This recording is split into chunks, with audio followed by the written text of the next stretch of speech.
An engine's compression ratio can be a guide to the power it can generate. It's not always obvious whether one engine is bigger than the other. The size of the engine block can be misleading. Two blocks can be the same size, but one has cylinders bored out to larger volumes. The standard measure of size is called displacement. Displacement is the volume a piston displaces in the cylinder as it moves from its lowest point, or bottom dead center, to its highest point, top dead center. This is also called swept volume. Notice that displacement does not include the volume above top dead center. Engine size is then the sum of the displacements of all the cylinders of the engine. It is called total engine displacement. For this engine, it is 2 litres. Another guide to engine power is compression ratio. It compares two volumes in the cylinder. One is swept volume plus clearance volume. That's the volume above top dead center. The other is the clearance volume only. Putting these volumes into a ratio gives us the compression ratio, 6:1.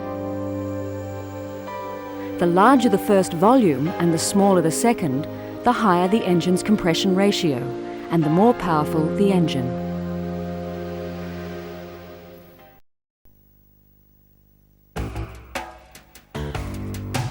To see how valve timing works in a 4-stroke engine cycle, let's show piston motion as a circle.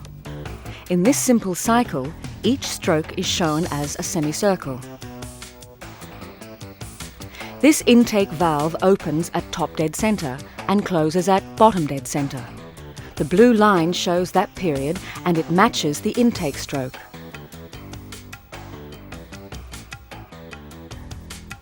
The exhaust valve opens at bottom dead center, then closes at top dead center before the new air-fuel mixture enters the cylinder.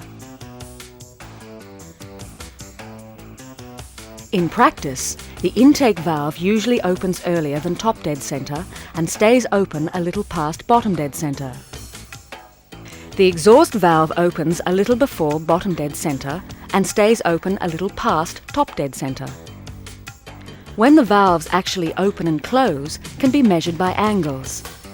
To make these angles easier to read, let's use a spiral instead of a circle. This intake valve opens 12 degrees before the piston reaches top dead center, and it closes 40 degrees after bottom dead center. The exhaust valve opens 47 degrees before bottom dead center and stays open until 21 degrees past top dead center. This gives exhaust gases more time to leave. By the time the piston is at 47 degrees before bottom dead center on the power stroke, combustion pressures have dropped considerably and little power is lost by letting the exhaust gases have more time to exit. When an intake valve opens before top dead center and the exhaust valve opens before bottom dead center, it is called lead. When an intake valve closes after bottom dead center and the exhaust valve closes after top dead center, it is called lag. On the exhaust stroke, the intake and exhaust valve are open at the same time for a few degrees around top dead center. This is called valve overlap. On this engine, it is 33 degrees. Different engines use different timings. Manufacturer specifications contain the exact information.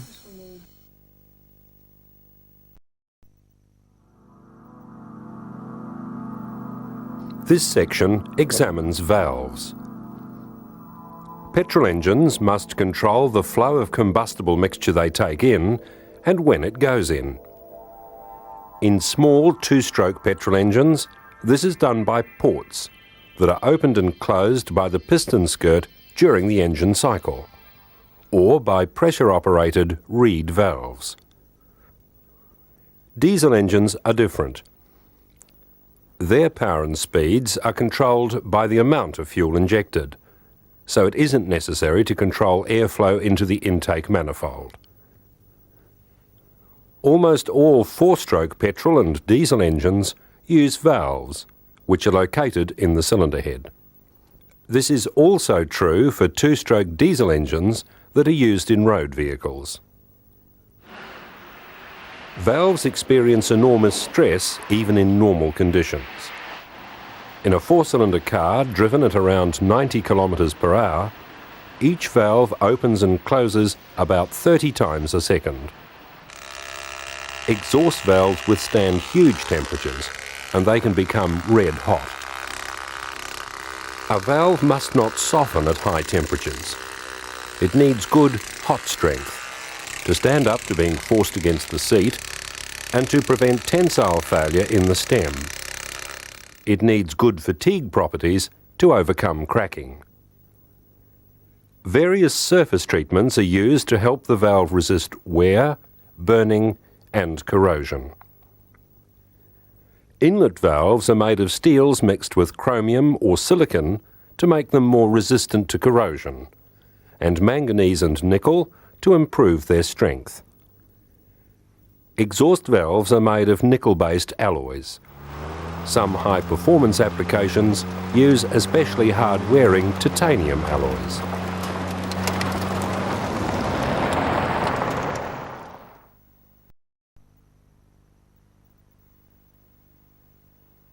This is a poppet or mushroom valve.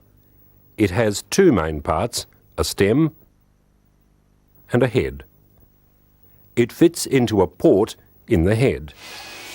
Its face makes a gas-tight seal against the seat. During operation, the head near the face of the valve transfers heat to the seat. Some is conducted up into the valve stem. The stem transfers heat on to the guide, so the stem is the valve's coolest part. The valve seat and guide are also cooled by coolant in passages around the valve ports. When a valve does not seat properly, there's a smaller area where heat transfer can occur. That means the face will overheat. Local hot spots can reach such extreme temperatures that the edge of the valve can actually burn. The width of the valve seat is important. A narrow seat is desirable because a thin circular contact with the valve face forms an efficient seal. But a wider seat is better for transferring heat from the valve to the cylinder head. A common compromise is for the inlet valve to have a narrower seat than the exhaust valve.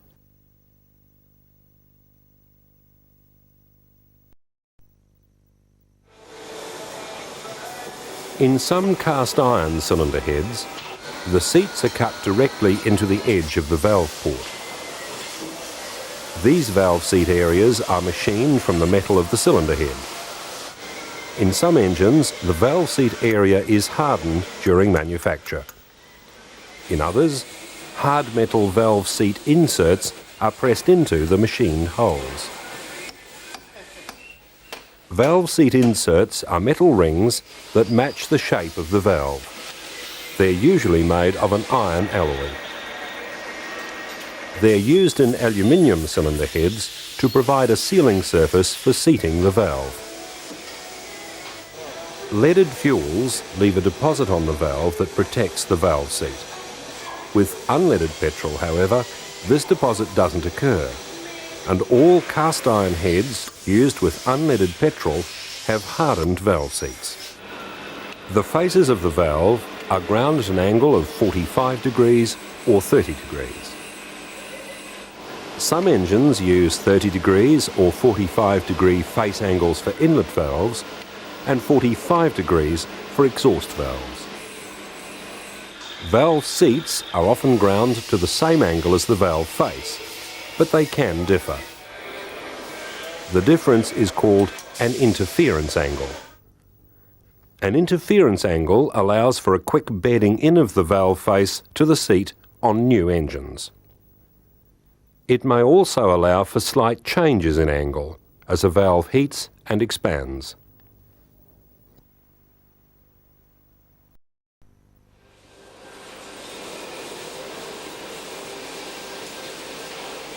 As the valve opens and closes, it has a natural tendency to rotate, very gradually, so that it keeps seating in a new place.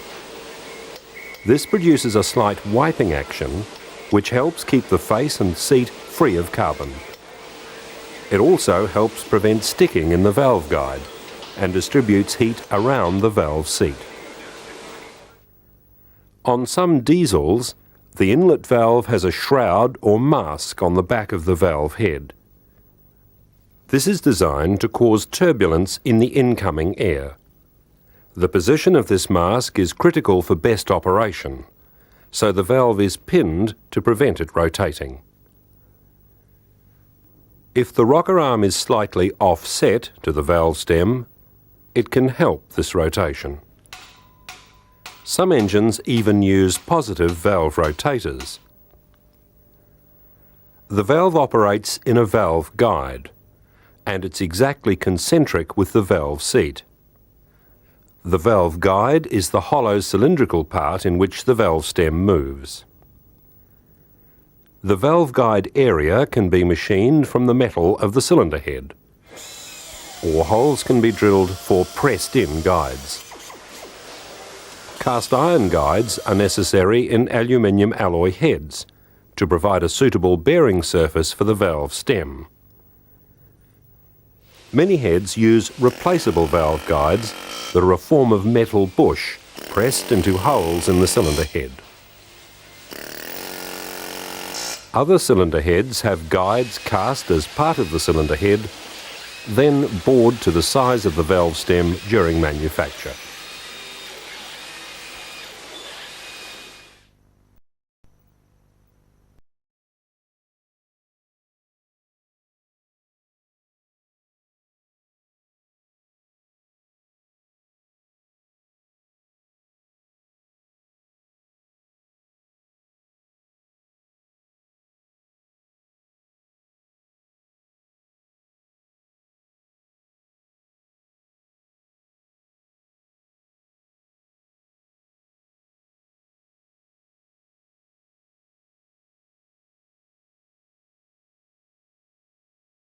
In the port and on the valve head. Umbrella seals shed the oil and keep it away from the end of the valve guide. Worn seals or guides, or too much valve guide clearance, will let oil pass the intake valve. The inlet valve is more likely to pass oil through its guide than the exhaust valve. This is because of the low pressure in the inlet port that draws in the oil. The exhaust valve can still have problems because of exhaust pulsing. This creates a low pressure area behind the gases, which can cause oil to pass down the valve guide. Some engines, however, don't use oil seals on their exhaust valves. Valves are normally held on their seats by 1 or 2 coil springs that are compressed between the cylinder head and a retainer on the valve stem. The spring retainer is held on the end of the valve stem by conical-shaped collets. Collets are also known as cotters, keepers, or keys. The springs usually have their coils closer at the bottom than the top. This makes different parts of the spring vibrate at different frequencies and prevents wasteful valve spring vibration. They can also be made of wire with a specially shaped strong section that limits valve bounce. Unless the valve is held on its seat, it also allows leakage from the combustion chamber. Carbon builds up on the valve stem.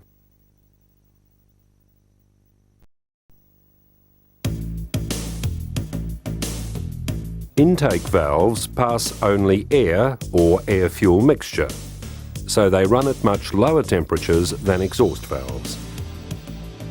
They're usually larger than exhaust valves because the pressure forcing the charge into the cylinder is much lower than the pressure forcing the exhaust gases out of the cylinder.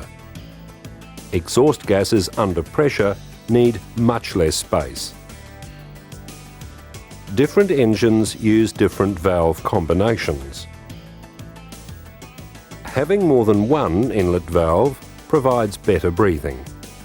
An additional inlet valve allows larger inlet passages and a freer flow into the cylinder, so the engine receives a better charge. Similarly, two exhaust valves mean the cylinder can be designed with larger exhaust ports, which provides a freer flow of exhaust gases out of the cylinder.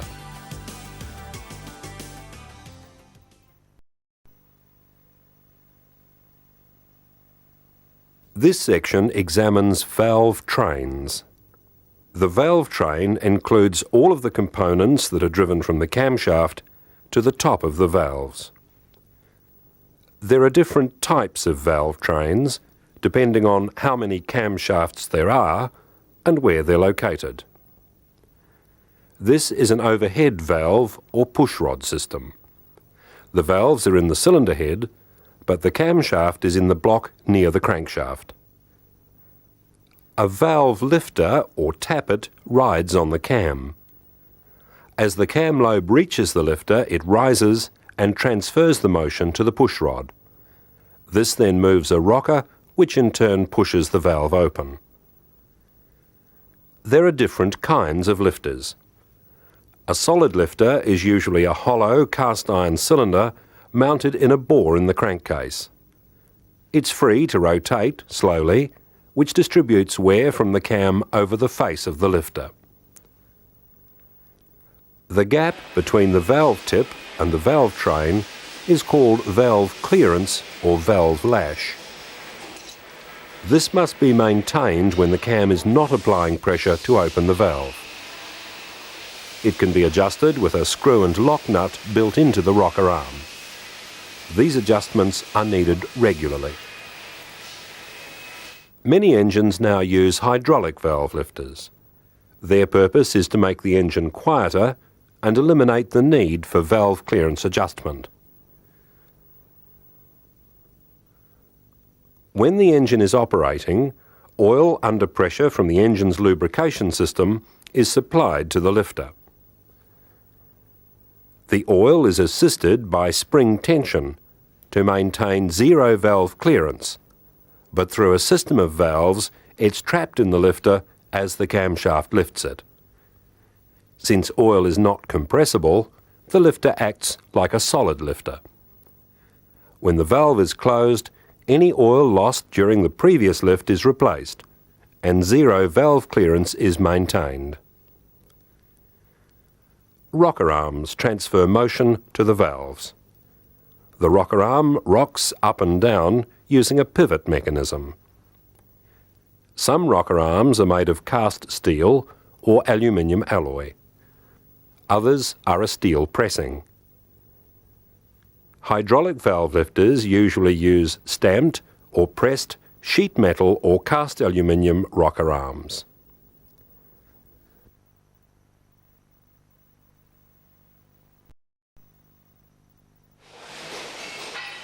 In modern engines, the pushrod system is being replaced by the simpler overhead camshaft arrangement. The overhead camshaft is located in the cylinder head. There can be one or two camshafts. Let's look at a single overhead camshaft arrangement. Single overhead camshafts can use rocker arms. The cam can lift one end of the rocker arm, or it can press down on the rocker arm. On double overhead camshaft systems, the most common arrangement is to use a bucket tappet or lifter. It operates in a guide that protects the valve against side thrusts, which it would receive if the cam operated directly against the valve. The adjustment of valve clearance is usually done by changing accurately machined spacers. Spacers are available in a range of thicknesses, and they're exchanged to obtain the correct clearance. Some overhead cam engines use a hydraulic lash adjuster to reduce lash in the valve train. They have zero clearance at the valve stem, so there's no need for tappet adjustment. It can be put in the valve end of the rocker arm. Like the hydraulic valve lifter, it has a body with plunger held against the valve stem by a spring. Oil supplied to the adjuster keeps the plunger in contact with the valve and eliminates lash. Lash adjusters can be put in the cylinder head at the end of the rocker arm. The lash adjusters are stationary and have a pivot for the end of the rocker arm. The plunger in the adjuster holds the rocker up against the cam. In the lash adjuster inside the bucket tappet, the plunger's hydraulic action holds the bucket body against the cam on the camshaft and also against the tip of the valve stem so that there is zero clearance.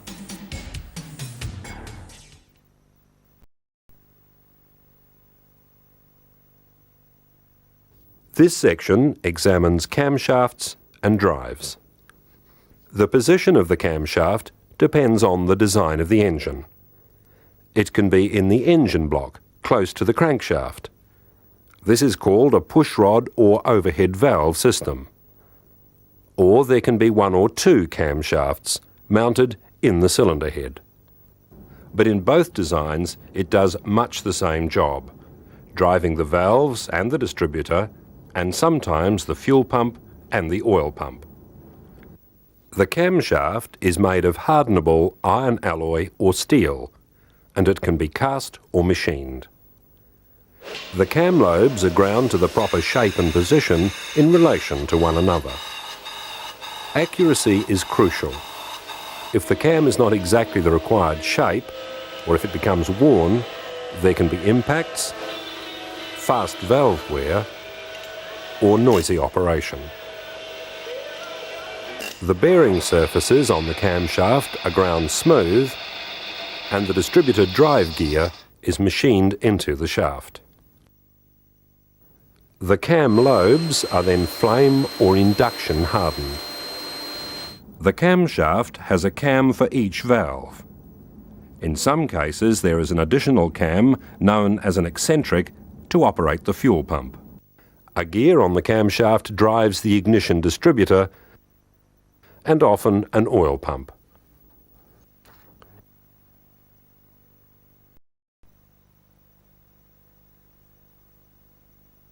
The cam lobe performs three jobs.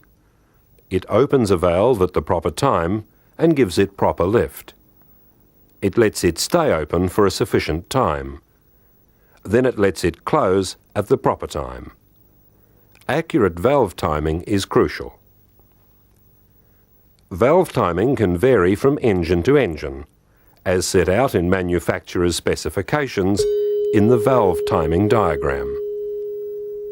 The shape of the cam is called the cam profile or contour. With the valve lifter resting on the base circle, shown as A, the valve is fully closed, and there is clearance between the rocker arm and the valve stem. The cam rotates. The nose of the cam, B, reaches the valve lifter, and the valve is fully open. The closing flank, C, closes the valve gradually so that it doesn't pound against its seat. On engines without valve lash adjusters, a quietening ramp is built into the shape of the cam. This makes for quieter operation during the opening of the valve. The shape of the nose determines how long it stays open. The camshaft must always be synchronized to run in time with the crankshaft. This can be done by gears, chains, or toothed timing belts. Gear drives are most common in engines with the camshaft in the cylinder block, and in heavy-duty diesels.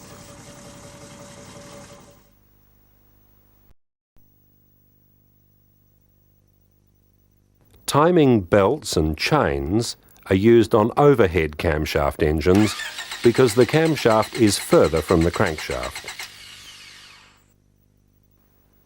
This is a typical chain drive system. It uses a hydraulic tensioner which is fed by oil under pressure from the lubrication system. The chain also uses guides to reduce noise and vibration. The toothed timing belt is made of fiberglass or wire-reinforced synthetic rubber. Its teeth match those on the crankshaft and camshaft pulleys. Timing belts are quieter than chains, but usually require regular manual tensioning. They also have a shorter life than chains. They need regular replacing around 80,000 to 100,000 kilometres. If a belt breaks, it's not only inconvenient, but on some engines it can cause a lot of damage.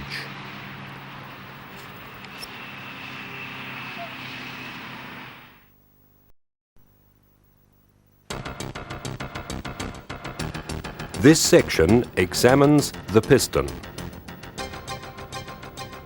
The piston, with its connecting rod and bearing, transfers the force of the combustion and expansion of the power stroke to the crankshaft. The piston itself, its rings and the piston or gudgeon pin are together called the piston assembly.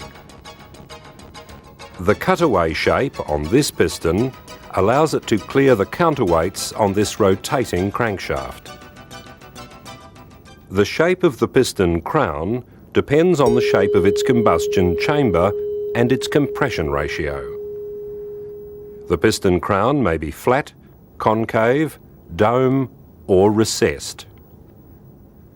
In diesel engines, the combustion chamber may be formed totally or in part in the piston crown, depending on the method of injection, so they use pistons with different shapes. The piston must stand up to great heat and pressure. It must also change direction from about 10 times a second up to hundreds of times a second. In most engines, the weight of the pistons is important for engine balance. This is why pistons should only be replaced in matched sets. Some pistons are forged, while others are cast aluminium alloys.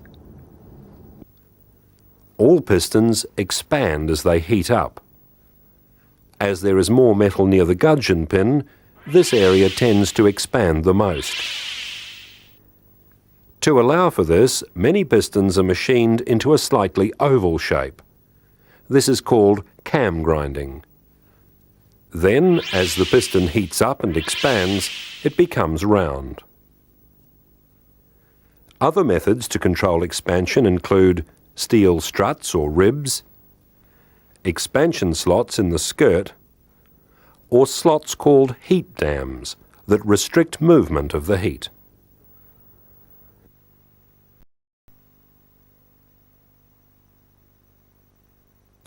This section examines piston rings. Piston rings keep a tight seal within the cylinder to stop the heat and pressure in there from escaping. They also stop oil passing up into the combustion chamber. New rings and cylinders have minor irregularities, and when these wear off, the rings will make a better fit. To help this along, the rings can be given a porous coating. It's softer and wears more quickly than the ring material, which is usually cast iron.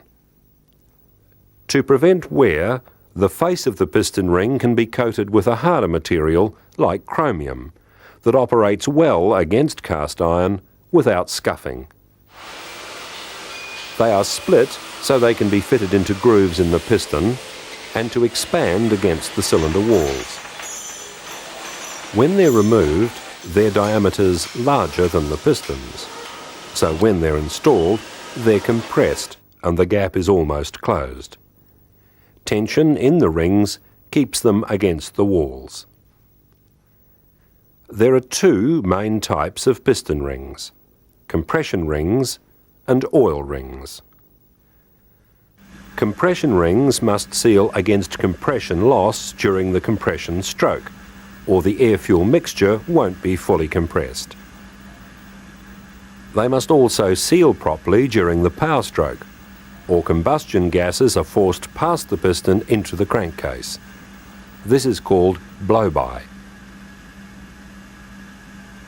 A plain compression ring has a rectangular section. It's held against the walls by combustion pressure behind the rings.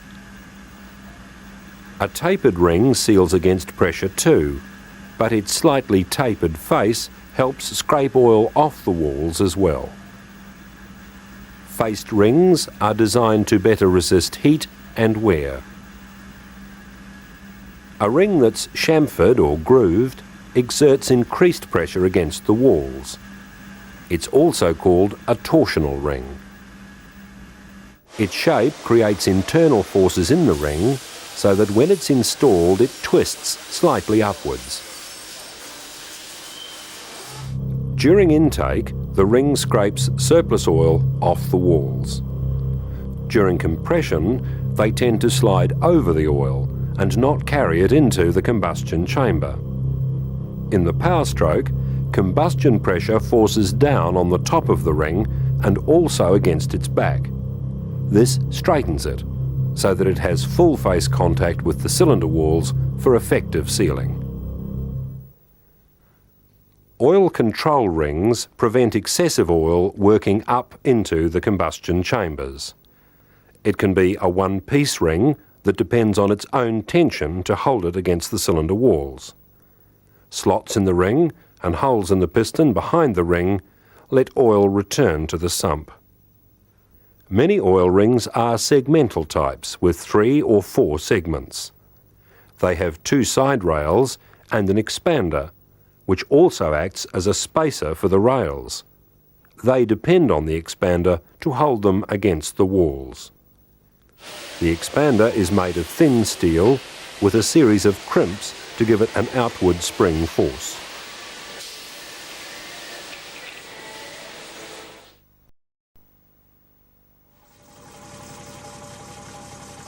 This section examines the connecting rod.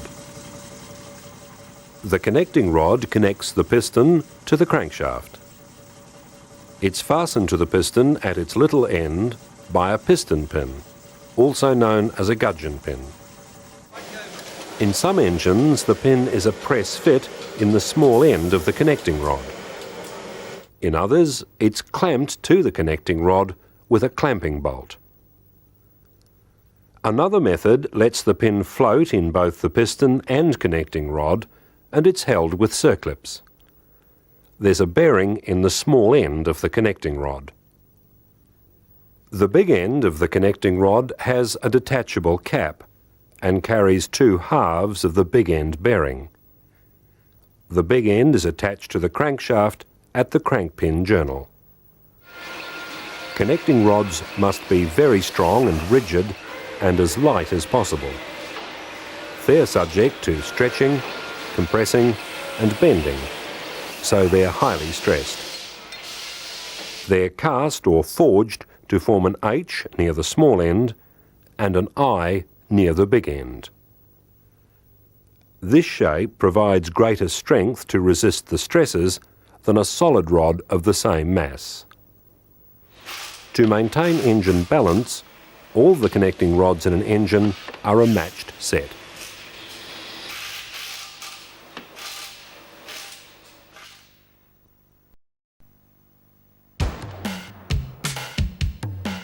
This section examines the crankshaft.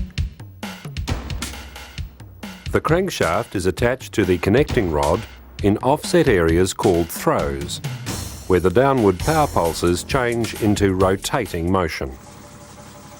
Crankshafts must be strong enough to do this without bending or twisting.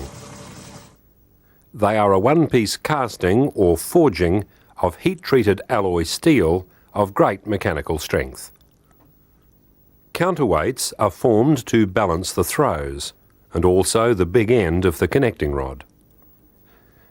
Fine balancing is done by drilling out or adding small weights. The crankshaft rotates in the engine on journals, which run in bearings called the main bearings. The connecting rod, with its big end bearings, is attached to the crankshaft crank pins located on the throws. Drilled passages carry lubricant under pressure from the main bearings to the adjacent big end bearings. The rear of the crankshaft is drilled and tapped for flywheel attachment. Near the front of the crankshaft, a timing gear or sprocket is attached to drive the camshafts. A drive pulley is mounted on the front of the crankshaft. It drives many components, including the alternator, the fan and water pump, and power steering. Many inline and V engines have a harmonic balancer attached to the crankshaft. The harmonic balancer is more correctly called the crankshaft torsional vibration damper. It prevents crankshaft vibration. In most cases, the harmonic balancer incorporates the drive pulley.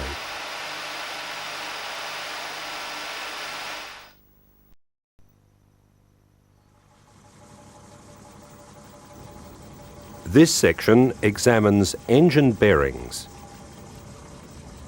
No engine can run without bearings. Bearings are used in engines to support and protect rotating parts and allow them to turn freely. The connecting rod must be able to spin freely on the crankshaft. The crankshaft must be able to spin freely in the engine block.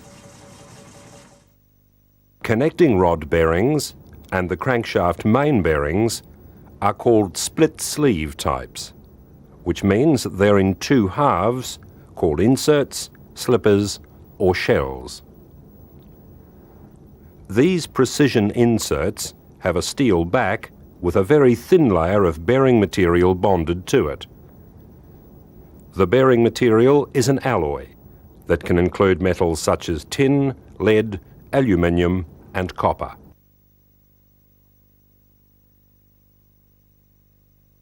Bearings designed for light duty may be made of white metal. It's an alloy of tin and lead with small amounts of copper and antimony. Alloys of tin and aluminium improve the load carrying capacity for intermediate applications. Copper-lead alloys give even more improvements.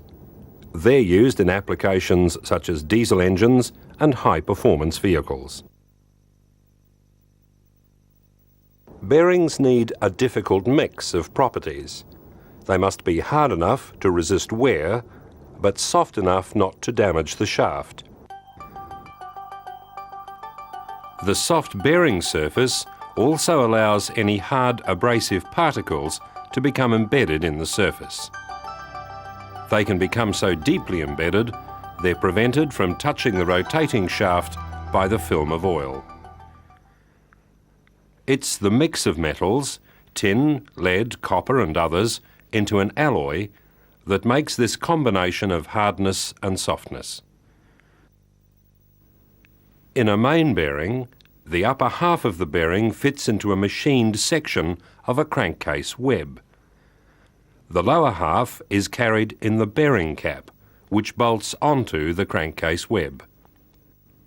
In a connecting rod bearing, its upper half is carried in the big end of the connecting rod. The lower half is in the connecting rod cap. One main bearing has thrust faces which accept the end movement of the crankshaft. These can be in the form of flanges that are part of the bearing. Alternatively, a separate thrust washer can be fitted into a machined recess in each side of the bearing cap. Sometimes a mating recess for each side is machined into the cylinder block and mating halves fitted to both. Under normal running conditions, spinning shafts ride on a microscopic wedge of oil. Oil flows through a long gallery in the cylinder block. Each main bearing has its own oil supply passageway from this gallery. Passageways drilled in the crankshaft carry oil from the main bearing journals to rod journals. Oil flow maintains the oil wedge between the shaft and bearing and carries away particles that could cause wear. engine manufacturers specify the clearance required between the bearing material and the crankshaft. This clearance gives the best combination of oil pressure and flow. As clearance increases with wear, oil flow increases, causing oil pressure to drop. Then the shaft may rub against the bearing surface and wear even faster.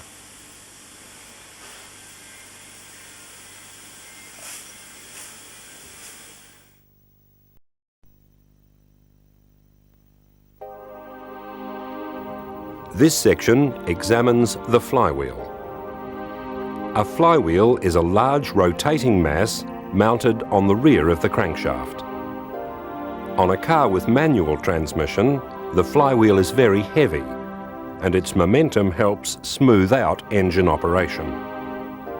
The flywheel links the crankshaft to the transmission through the clutch. The flywheel has a machined rear surface. It's the clutch's main driving member. Holes are drilled and tapped into the flywheel for attaching the clutch pressure plate. On a car with automatic transmission, the flywheel is usually called a drive or flex plate.